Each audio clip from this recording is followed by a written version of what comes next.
נצלם לאבא שלי.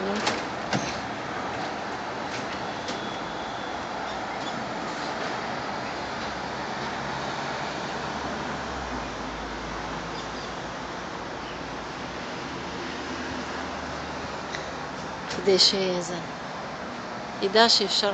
אבא שלי נכה. שיהיה בריא. אין לו זה. אין לו שני רגליים, אז הוא... מה זה, שני רגליים אין לו? לא, אין לו. מה? סכרת. אז הוא זה, הוא...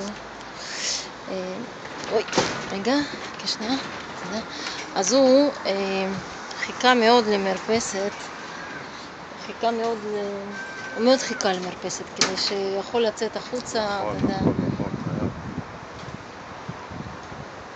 כל הזמן יישב פה, אל תדאגי. הוא לא יכול כל הזמן בבית. הוא שיצא פה בחוץ. נראה איזה כיף. כן. ממש כיף. זה בית בלי מרפסת כמו בית סוהר. בית סוהר, בדיוק. באמת, בית סוהר. אני יושב במרפסת 90% מהבית. כן. זה נכון. וואי, תראה איזה כיף. זה פשוט כיף. בסדר. הבנתי את הסיפור של צנרת. נצלם את זה.